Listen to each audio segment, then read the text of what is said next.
folks. We are going to go ahead and kick off.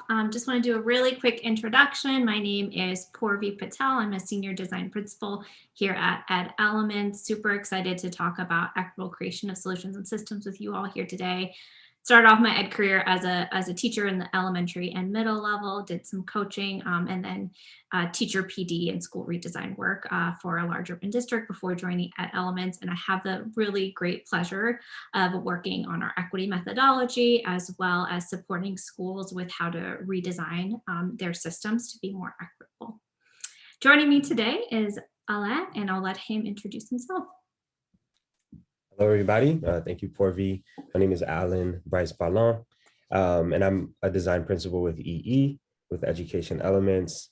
And I've been working to support districts and schools in several states around personalized learning, virtual instructional strategy, strategic planning, and so on. Before joining Education Elements, I was with Boston Public Schools, supporting schools throughout the city that were looking to kind of undo the historical impact of segregation in the city. And so increased a lot of the investment around support for teachers and enrichments for students. And before that, spent some time as a legal representative for immigrants in New York City, my hometown, helping them to improve their immigration status, but also to navigate all of the other social and educational resources that would be available to them. So really excited to also talk about creative solutions for equity with you all, and I'm excited to get started.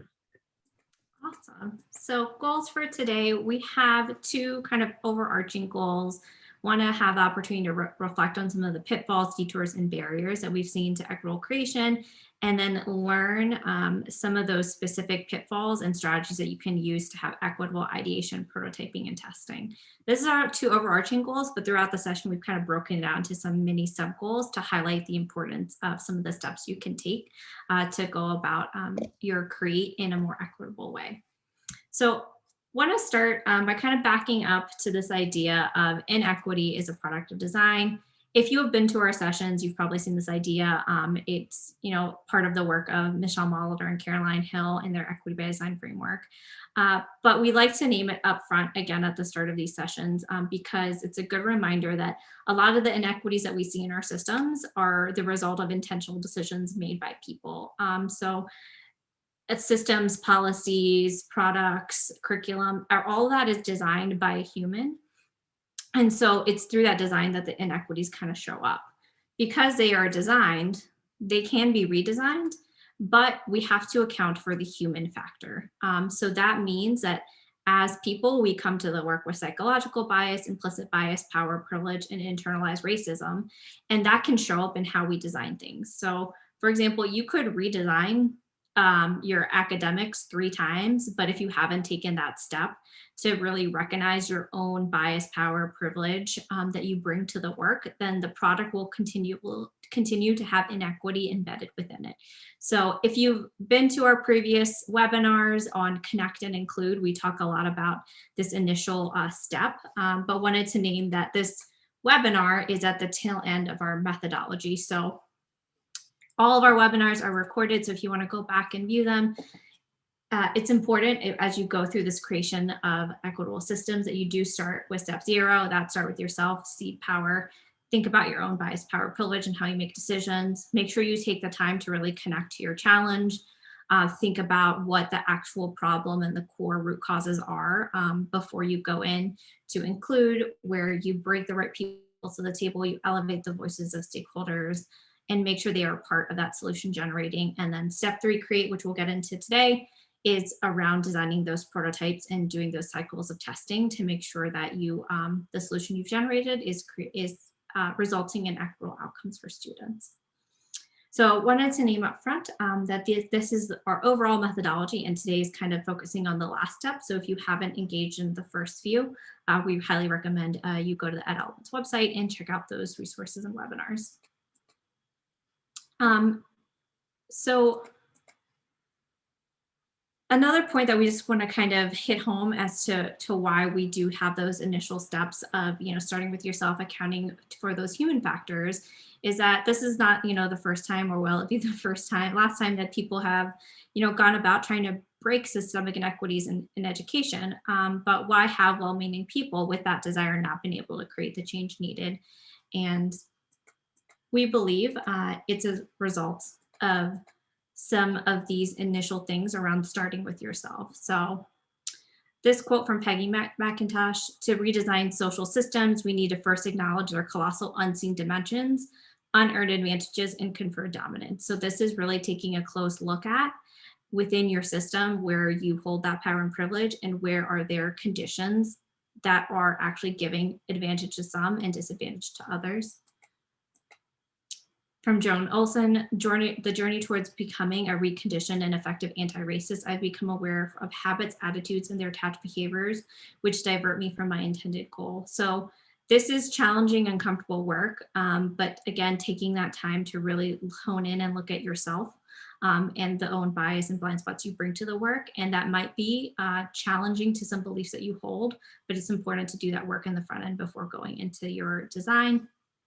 And then lastly, from Hill, Molitor, Ortiz, the creators of the Equity by Design framework: the relationship between people and problems are often governed by a set of heuristics, techniques that allow problems to be solved with speed, agility, and economy. These schemas can perpetuate exclusionary assumptions and biased practices.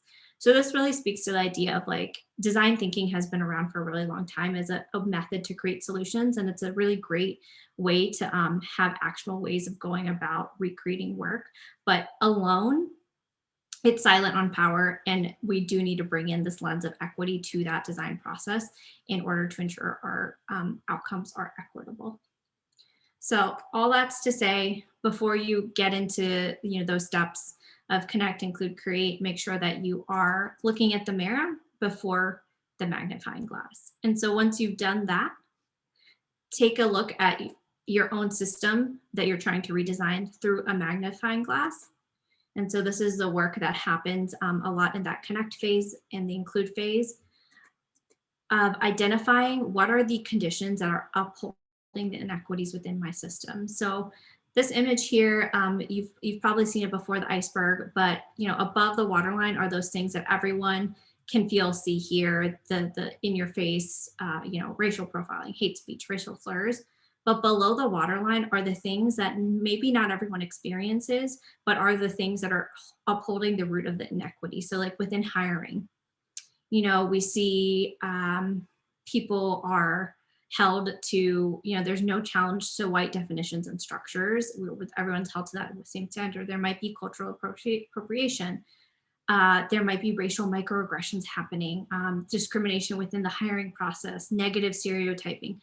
These are all the things that we really have to think about. How are we disrupting these in order to truly change the system?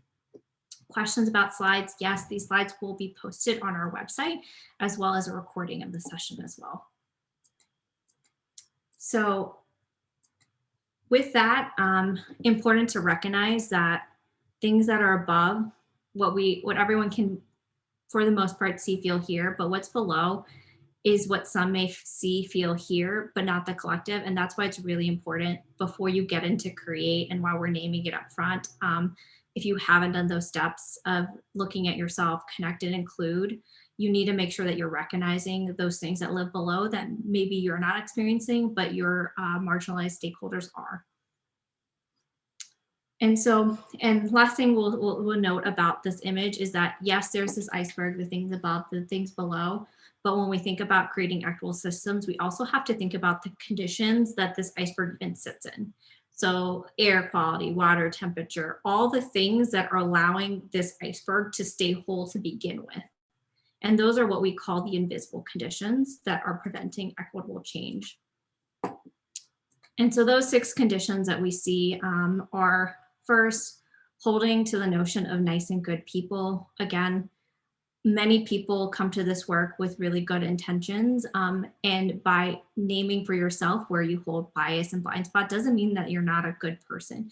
And so using that to justify action is where we see a barrier to equitable change happening, because we hear things like, well, I didn't mean it for it to go that way. But regardless of what you mean, you need to think about the impact and think about how you're taking those actions to disrupt.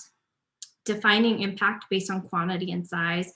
I think a lot of times, especially in schools and districts, we think that success is only by like how many kids were impacted. What was the measure? And we keep using the same the bar when maybe we need to really target our redesign on the students that need that most, and that's what equity is.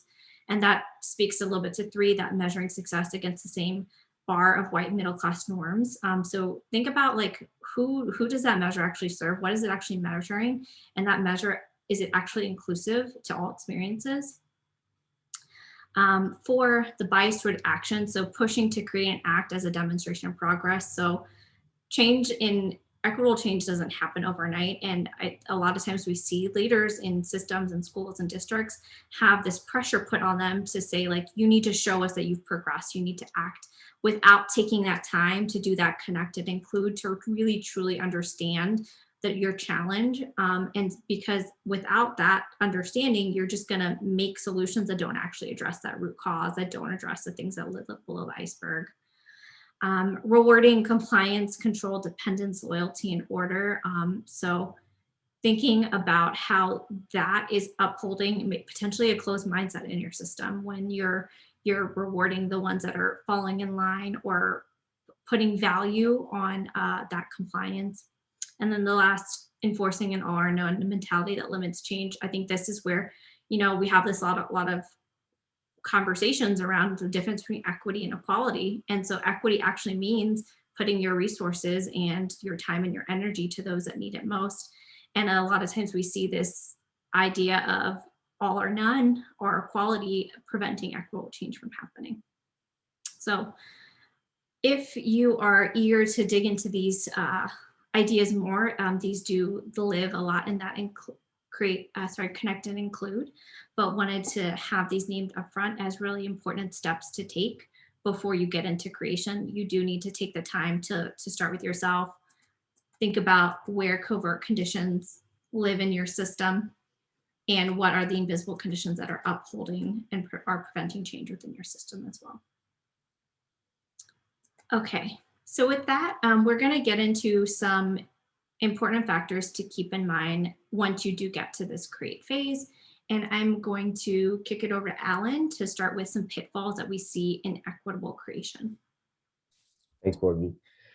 Yeah, so as much as it's important to reflect internally and to be able to name the ways that the invisible conditions impact your school district community, it's equally important to be aware of the pitfalls or the things that prevent districts from creating effective solutions that are going to help to build a more equitable environment.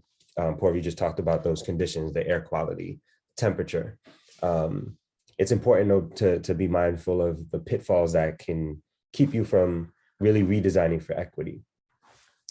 And so to continue with the iceberg analogy, some districts, in their efforts to combat inequity might end up ignoring the iceberg altogether, right? And so this could look like black and white thinking being the main culprit behind these issues. It might look like maintaining, as we've talked about, a zero-sum mentality. If they get more of a good thing, that means that there'll be less of a good thing for me. It might also look like denying and thereby invalidating the experiences of others who may be most negatively impacted by an inequitable system or inequitable systems in general. And lastly, it might look like prioritizing the comfort of, for example, the dominant group that may not have historically felt the negative impacts of this system. And so all of these things can help to foster a culture where the problem is ignored and not directly challenged. Some districts falter when they're trying to identify the right challenge or the right iceberg, to continue with the analogy further, to focus on. And so this might look like too much of a focus on getting the job done as quickly as possible without really considering the impact or the quality of the work, right? It also might look like assuming that the problem is clear already and it has been identified and everyone on the community is on the same page about what that challenge is. This can lead to excluding some of those important voices that you need to center from helping you to identify the proper challenge. And it can also lead to you simply not gathering enough data to support your claim. Even if you want to claim that the problem is identified already, you still want to go through that process of collecting data. And that's why we'll talk about empathy later. And then lastly, the third point here is really about, if you go to that last slide, the third point is really about focusing solely on the size of impact again, and instead of quality. Yeah, we can go to reshaping now. This one really gets at the superficial solutions that some school district communities try to employ. And so these superficial solutions might help to alleviate some of the negative impacts of an inequitable system. But at the end of the day, they might fail to really bring about the change that your community might be hoping for in a deep way. So this might look like performative allyship. So using the right words and not really following it up with action. That might also kind of bleed into this idea of updating the language of one policy. That might not get to the root of the challenge, right? It also might look like not offering people multiple opportunities to learn and unlearn and to reflect on their learning process, right? And so the same goes for engaging community members who've been most impacted. Do you offer them just one opportunity to come in and to share their thoughts and to give their input, or is it just a one-time thing? And so having reviewed and thought about some of these pitfalls, ignoring the iceberg, attempting to, failing to identify the right iceberg, or attempting to superficially reshape it, take some time to think, to let us know in the chat, what are the ways that you have observed your school district community either doing those things, ignoring the challenge, identifying the wrong challenge, or attempting to reshape the challenge. So let us know in the chat, how has this looked in your district, or in your experiences in general?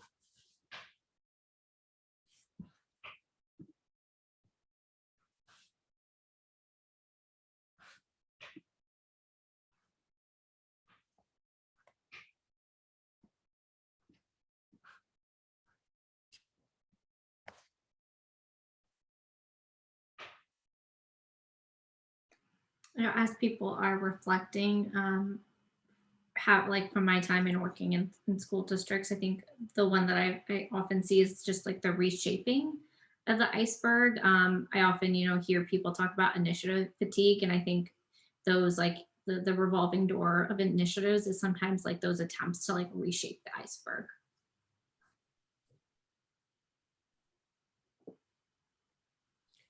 Earlier, I mentioned this idea about already assuming to know what the challenge is, because of maybe something that has been super prominent. And it could be something like, disproportionate school suspensions, right? But that might be the wrong iceberg in trying to tackle that. It might be a culture issue, something that goes a little bit deeper, right? So that's what, the wrong iceberg might look like. And so we're seeing some folks adding in the chat characteristics of white supremacy, those characteristics of white dominant culture, productivity, urgency. Yeah, thank you for acting. For adding to the chat here, performative allyship, sounding like tokenization. Definitely, those are some things that we want to keep an eye on when designing for equity. Definitely. Initiative fatigue, definitely. And I think that can go either in that superficial reshaping, or having so many that you're not really thinking deeply about how to solve those multiple challenges. Mm-hmm. Yeah, definitely. Thank you for adding to the chat. Continue to add those as we move along. Go ahead, Porvi, you were going to say something. I was going to add, like, Anne's comment around they seem to echo the characteristics of the white supremacy. Yes, so those 6 barriers to change are grounded in a lot of that work, because that white supremacy culture is what keeps that iceberg whole, and is the things that we can't really like put your hand on, but are what is like allowing those things under the iceberg to continue to live on.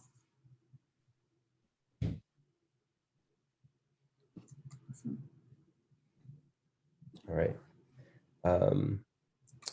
So So we want to make sure that you're taking the time to really think about how you're setting up yourself for success, to really understand the challenge so that you can create those effective solutions. And we find that empathy is a really important tool to really think about how you're building that empathy so that you can understand not only community members, but the issues that folks are facing, right? Sorry about that, my screen is acting up. So here we have, the action of understanding, being aware of, and this is the definition of empathy, the action of understanding, being aware of, being sensitive to, and vicariously experiencing the feelings, thoughts, and experience of another, of either the past or present, without having the feelings, thoughts, and experience fully communicated in an objectively explicit manner. So that's kind of a textbook definition of empathy. And we're just going to talk about three different important aspects of building genuine empathy, and talk about what it looks like to employ each. So when we talk about cognitive empathy, that's cognitive or intellectual empathy, which happens when you know what others are feeling and you have an idea of what they might be thinking. And so in the design process, this kind of understanding really happens early on in that process, so that you can come away with that, being able to articulate what you're hearing from community members, instead of making those assumptions that lead you to identifying the wrong iceberg, for example, right? So taking that time to really understand what folks are thinking about. When we talk about emotional empathy, this is when you've done the work to feel what they feel, as though their emotions were contagious, right? So empaths have this ability, folks that are able to kind of take on other people's energy and feeling.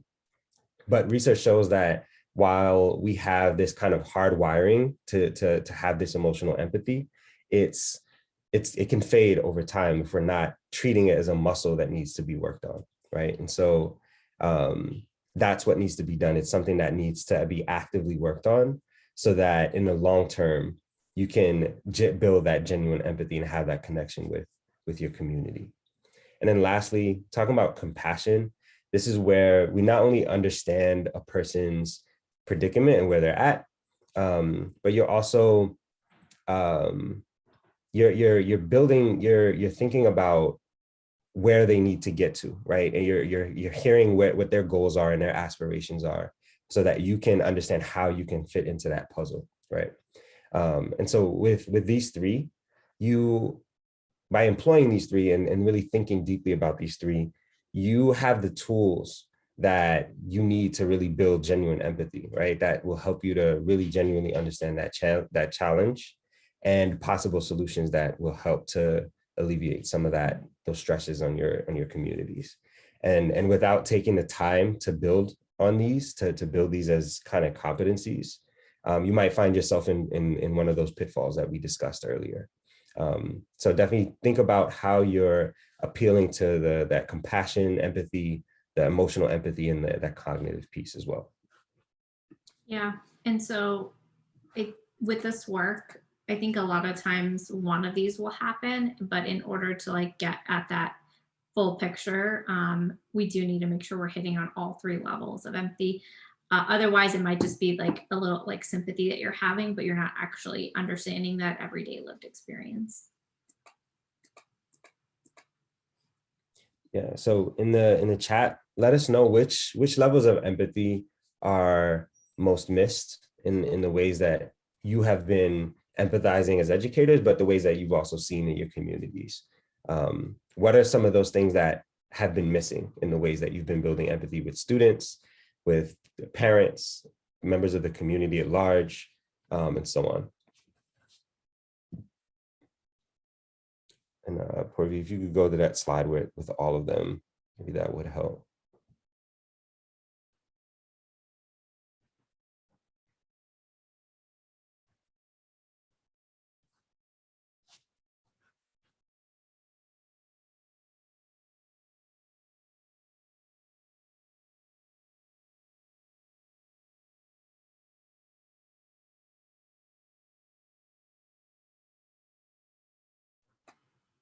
Thanks, Ruth, for sharing.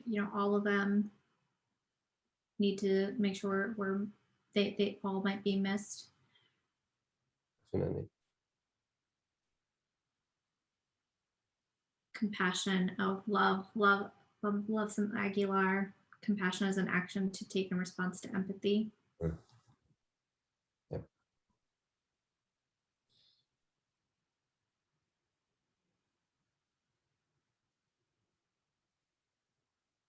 Mm. Yep, this question of like, how can we help our stakeholders learn empathy? Highly recommend checking out our include guide on our website. That has, it's a really comprehensive guide of different ways that you can engage stakeholders, some of those like barriers, detours, and like some strategies to make sure that you're doing empathy in an inclusive way.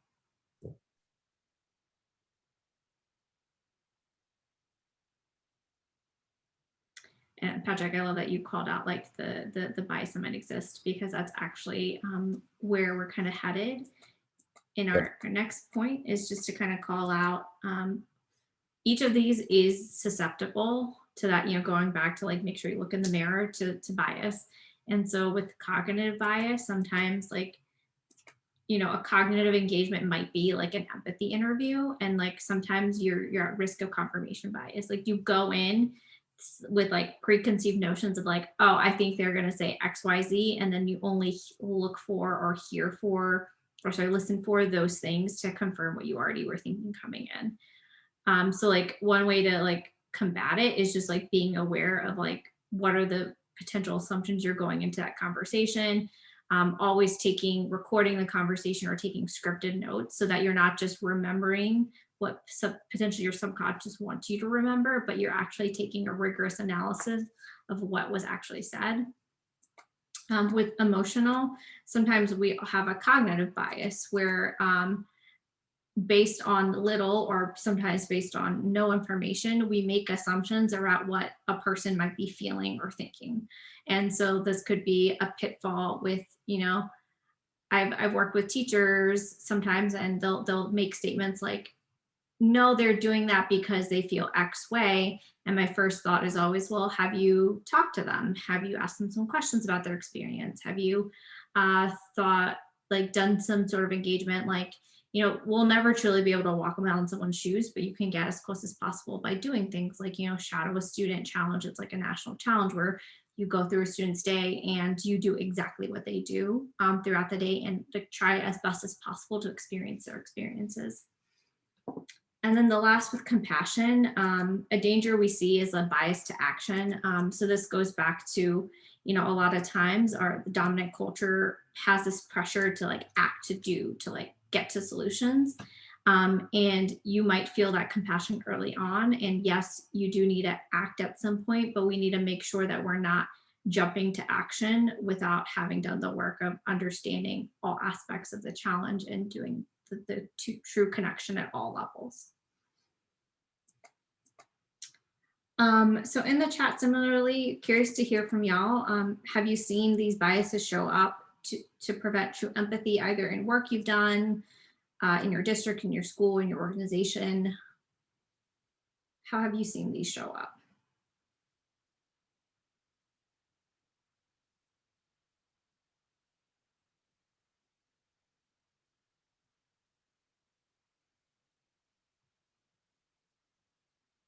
I think for me personally, the confirmation bias is the one that I do need to make sure that I take some intentional steps to like combat it. And like, again, like scripting or recording is like the best way to challenge it, because you have exactly what that person said in front of you to do your analysis, versus like your brain will naturally like highlight and like latch on to the things that you're expecting to hear or that you want to hear.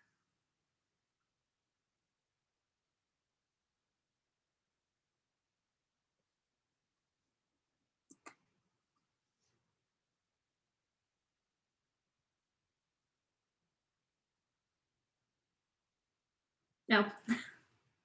And glad to see that it also resonates with you, not just me.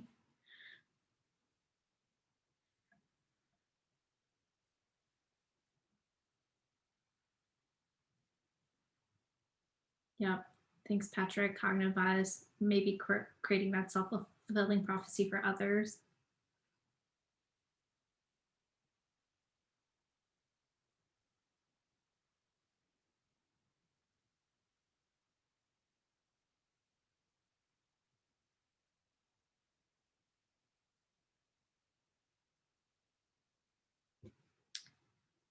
Eh,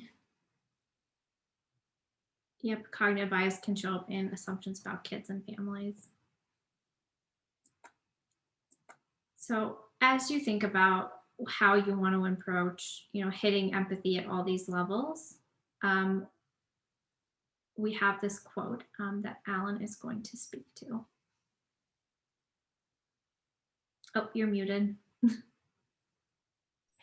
So what we want to get at here is really about how you are taking account of your own biases, your own experiences, and your own perspectives before you attempt to empathize and before you attempt to begin that process of creating those solutions. And so it's not just empathy with and trying to understand other members of the community, but it's really also about understanding yourself, right?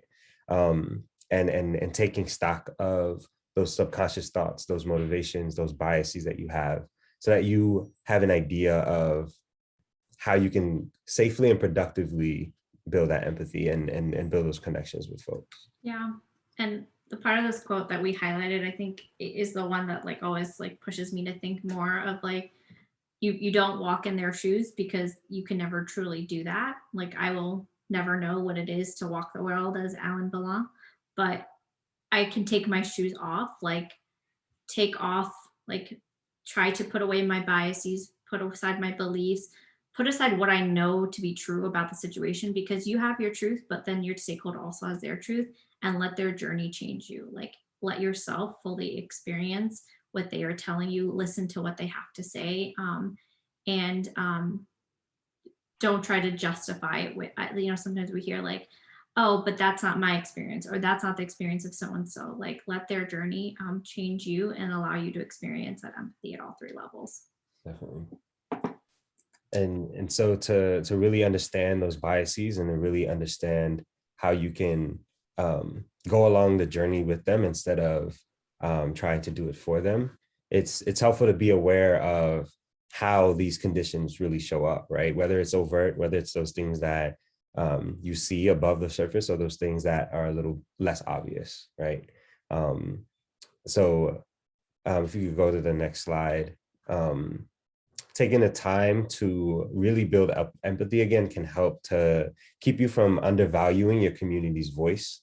It can help prevent unintentionally projecting your own desires and your own thinking into the process of redesign.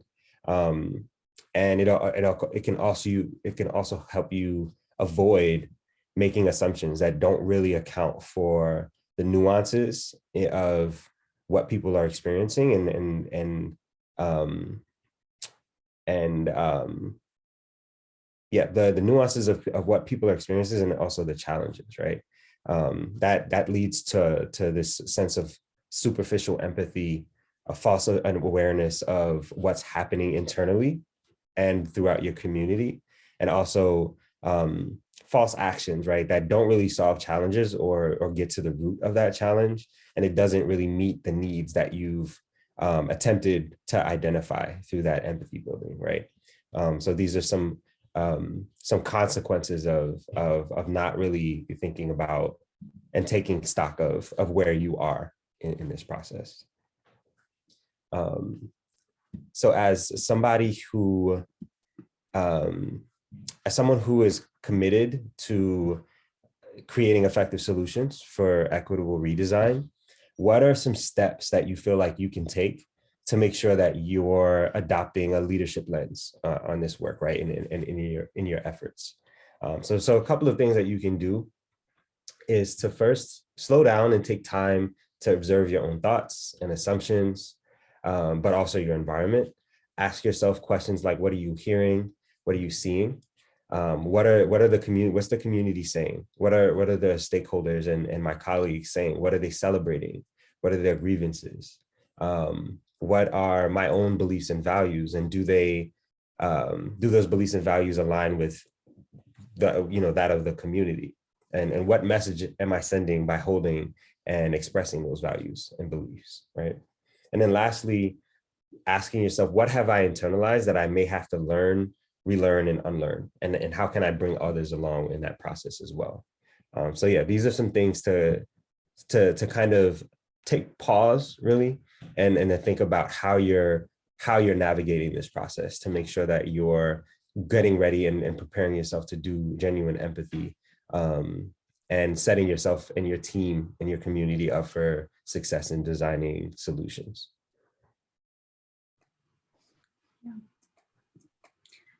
So again, we wanted to take the time to like name that importance of the empathy, the different ways you can empathize, and give you those previews of what happens in Connect and Include, because it's really important that all this happens before you get to that step of thinking about solutions, generating solutions.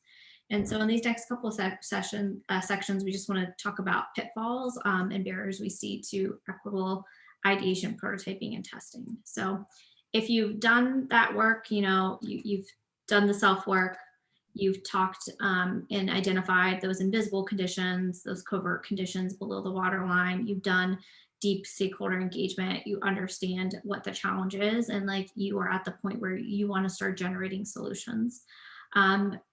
You likely have an internal design team. So think about how you're, sharing your challenge statement, reviewing stakeholder engagement, or having your team conduct it. Then think about the iceberg, and as that internal design team, highlight the covert conditions within your system that you really want to get at disrupting. So for example, on the slide here, I have some highlighted that, let's say you were trying to redesign around student engagement. You might hone in on, okay, in order to actually get to more equitable outcomes for student engagement, we really need to think about how we are disrupting inclusion that is no different from assimilation, how we're disrupting internalized acceptance of low outcomes, how we are putting deficit labels on students, and really rethinking how we're going to disrupt and dismantle these in our creation of solutions. I'd also encourage you to, with that team, think about those invisible conditions. So yes, these are very much grounded in, white dominant culture. What is the most high leverage priority that we really need to make sure that we're disrupting with our creation of solutions? So have those in the forefront as you go into like that brainstorming or ideation. And think about how you can ideate with a focus on disrupting those conditions. So want to name that, like oftentimes when we go to that creation ideation, these are design levers from the Stanford D School. These are the things that are like tangible that you can change. In creating equitable solutions, these things will need to change, but this can't be the only thing that you change. Like I think we've all seen, a district roll out a new curriculum in an attempt to close opportunity gaps. But by simply changing curriculum, you're not actually getting at the things below the waterline or the invisible conditions that are upholding equities. So we need to think about how we're making these changes to the tangible design levers through the lens of and through the goal of actually disrupting those conditions that are upholding them in the first place. So with it, equitable ideation, some pitfalls that we see, thinking of the levers of change in silos, or starting with and only using the design levers to create change. So that means like only thinking about these when you're going about thinking about your solutions. Again, doesn't mean to say that you don't think about these. Yes, these are the actual things that like tangibly might change, but it's like, how are they changing to disrupt those invisible conditions? We also see the considering the needs of the many versus the marginalized group. So throughout that process of connect, conclude, create, you are honing in and targeting on like, who is my core group of user that is most greatly impacted by this system that I need to actually design for and with. And so I think it's often easy, especially like the larger you go with the system, to think about like, oh, but what about everyone else? But with equity, we are intentionally taking a stand to say like, this is a historically oppressed group that we need to redesign our system to make sure that it is working to create equity for them. And then this last, failing to recognize that changing design levers only will not create equitable systems. That goes hand in hand with those first two on the left of thinking of all these in tandem with each other. And so in like an ideation process, how these pitfalls might live out. So this is an ideation tool that I used to use like 5 or 6 years ago when I first started getting into design thinking and redesign. And it had a lot of the pitfalls present within it. We had, the design lovers living in silos of our ideas without actually changing conditions. So they were like in rows here. And then our focus was on multiple stakeholders versus just being very specific and targeted to the marginalized group. So to change this and to change how we're thinking about solutions, you could still use the same tool, but instead of having, those design levers at your focus or multiple stakeholders as your focus, think about how you are disrupting the invisible conditions and the covert conditions below the iceberg. So again, using the student engagement strategy, like, is there an idea that could disrupt the acceptance of low outcomes for students and disrupt this rewarding of compliance order dependency? Is there something that we could actually change in those levers, objects, times, rituals, et cetera, that would actually make a difference in how those are upheld? So when you ideate, consider how you're doing your brainstorming protocol, but again, with that end goal of truly disrupting the things below the waterline and the invisible dominant culture conditions you've identified that are upholding the system, and make sure that you're thinking of them in tandem with those actual like levers that you're able to change. So in terms of, actions as a leader, as you're going through this work, again, it's likely that when you're in create, you're not doing it alone, you're with a design team of some sort. So things to consider, how will you lead your team through unpacking like that, looking in the mirror, the personal bias, power, privilege? How will you check your own blind spots, power, privilege, bias?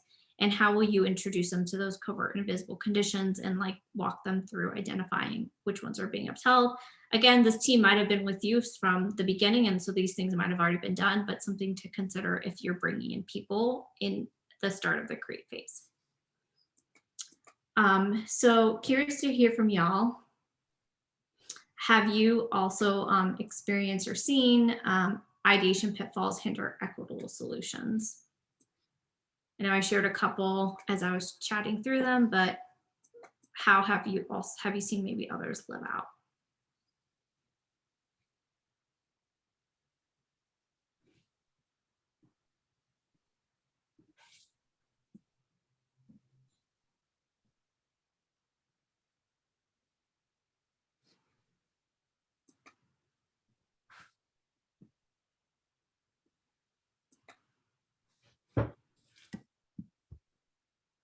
Yep. Thanks, Anne. The siloized, departmentalized division decision-making for sure. Change is not going to happen in a silo.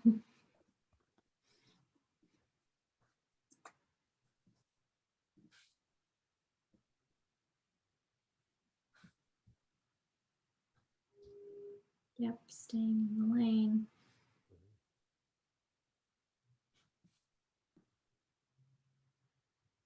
I think for me, a lot of times I have seen really great ideas generated, but they don't actually change these like covert ideas that live within it.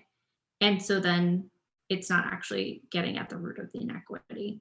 Like even when I was a teacher, I probably tried like 7 different, behavior management systems, but I didn't actually think about how I was like rewarding compliance. Or I didn't really think about how I was potentially internalizing or accepting low outcomes for students.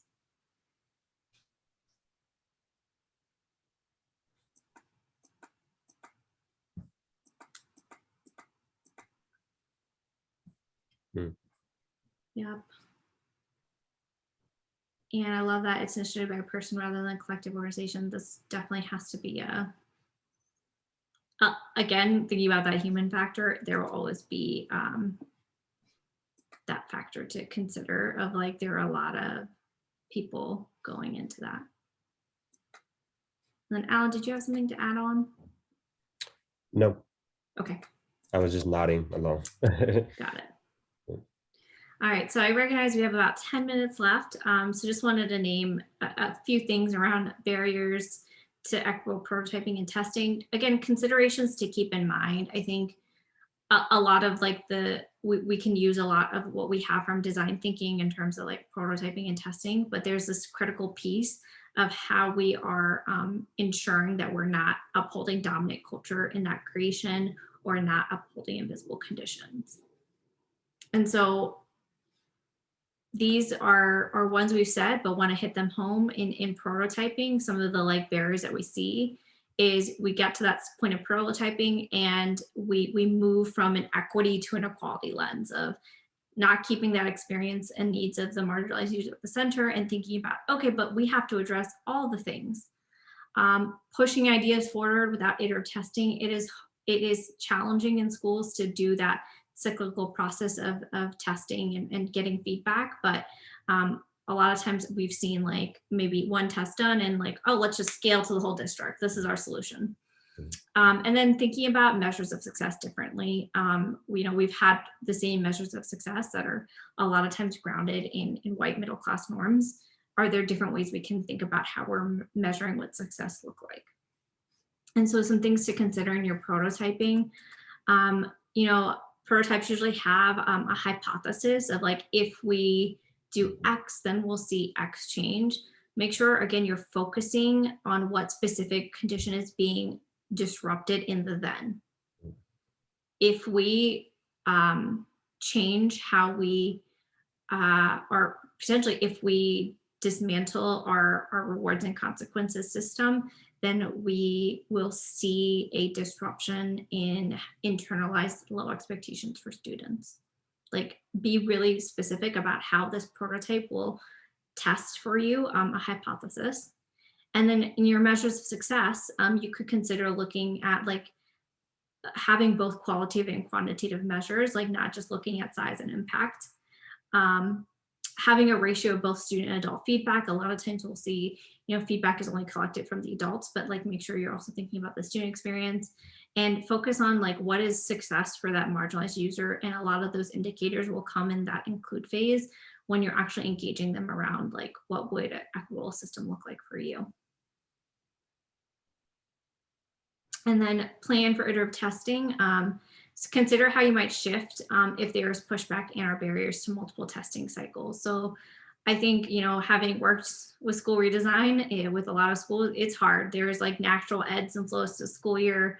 There are a lot of barriers to being able to like ask someone to like, hey, can you test this prototype for me? So you can think about, are there ways that you can collect the same data, but maybe there's a different how? Are there ways that you could maybe utilize different people or shorten the duration of the prototype? And what can you potentially do to like take things off plates to ensure ease for testing and or to ensure that ease. So, thinking back to when I did this work in schools, like one of the ways I saw someone making sure there's iterative testing, they knew that the prototype had to be tested in classrooms, but they made sure to have all the materials ready, like facilitation guides. They structured the school schedule so they had 30 minutes to like deliver it. And they tried to take every possible like challenge off aside from just like, please, like we need you to like implement this with students for 30 minutes. And then I'm seeing also really great chatter in the chat as well. I love the like, yes, let's move away from traditional measures and starting with our why is definitely very important. And so in our last few minutes in testing, again, what are the pitfalls that we often see and how to potentially avoid them? So a lot of times we have that discrediting of feedback and experience and truths of marginalized users. And so we need to think about how we are throughout the process as we're testing, collecting that feedback and making sure that there's space for that experience and that feedback to live and not simply throwing out something because there might be contradictory feedback. Like, for example, if it's something that's where there's like the teacher and the student involved, your student might have an experience, your teacher might have an experience, and making sure that you're not just throwing it out because you're holding that notion of like nice and good people. Well, the teacher didn't mean for it to be that way, but at the same time, you have to listen to the experience of the student. Again, choosing solutions that enforce an all or none mentality, that pressure to scale and implement to everyone. Again, end goal will always be to do that eventually, but the solutions here are focused on that critical element of how are we designing for the specific user group. Pushing those leaders to scale, that's the same idea of we have to make sure that we're taking the time to truly understand, test, and make sure that whatever we're creating is truly meeting that equitable change. And then the falling back on traditional measures, we see that, maybe you've talked about in prototyping, but then when testing comes in, a shift happens, there's pushback, and we fall back on that traditional measure. So make sure to keep those in mind as you're going through the testing. And how like these pitfalls might live. So I have on the screen 2 examples of testing and learning cards. Again, these are taken from traditional design thinking methodologies. But as you go through these, think about your hypothesis. How is it focusing on disrupting the condition? When you're thinking about your metrics and your criteria for success, how are you rethinking those to meet that disruption or to actually think about success for that marginalized stakeholder? After you've tested and you're thinking about, okay, what did I learn? Like, how did it go? Think about multiple sources that you're collecting on, again, focusing on that user experience, that deep empathy work that you're doing throughout. When you're thinking about learning and insights, listen to your users, accept that those truths, and try not to, justify with intent. And then in your decisions and actions, like how are you going to debrief? How will you make space for you to like critically analyze the data? I think that's another pitfall we often see, is that the data analysis piece happens really quickly. So taking that time and space to look at it, thinking about where you need to pivot or persevere, and thinking about how you're going to retest and have that iterative cycle. So we have a few minutes left. The last thing I'll name, importance of communication throughout design. So I know we focused on create, but I think, in the chat, stakeholders buy-in has come up a couple times. And this is where making sure you're being really intentional about communicating your how, your why, all those things throughout the process will be important. If you've done our sessions or attended anything from us on U-School rules, this should look familiar, but just thinking about how to be more responsive with your communication. So responsive communications means it's more frequent and brief. Information is treated like it has an expiration date. It's more transparent, so being really clear about what you know and you don't know, and like, again, that critical why, and being proactive and iterative with your communication. And so when you're thinking about, your creation process, think about what you're communicating before, during, and after at each step of that create process, and honestly, each phase of the methodology. And so, for example, before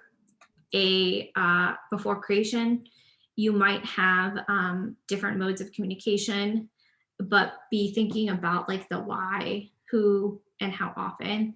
So you might have a newsletter with the purpose of sharing with all, but your video ask might be to target, get data on your challenge that is really targeted at the missing voices. And so being clear about why you're doing it, who you're doing it with, and then like what you're sharing, how often. These will be important to making sure you're being responsive in your communication. You'll notice in the how often, there's like 2 times.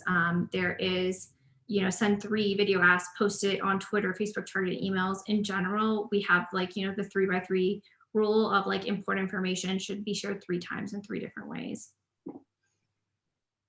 And so we have a minute left. And so these slides are here. They will be posted on our website and given to you. But the charts are here if you want to use it as like a communication template. But again, this session was kind of at the tail end of this methodology. Would encourage you to go back and explore the other steps if that's something that you weren't able to do. But in our last minute, as we check out, would love to hear from you all. Just fill in the blank. I used to blank, but now I blank. Would love to hear a closing reflection for how this session resonated with you all.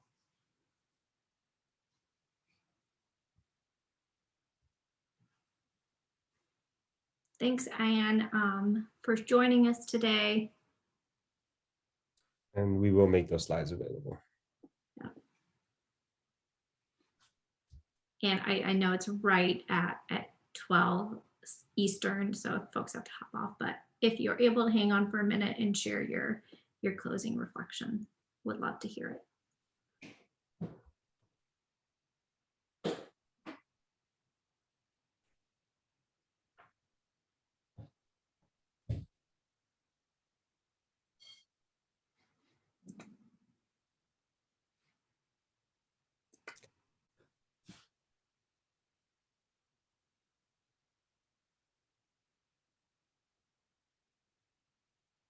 Thanks, Ruth, for sharing about empathy. I used to have a general definition of empathy, but now I have a more explicit definition that include bias inequality terms,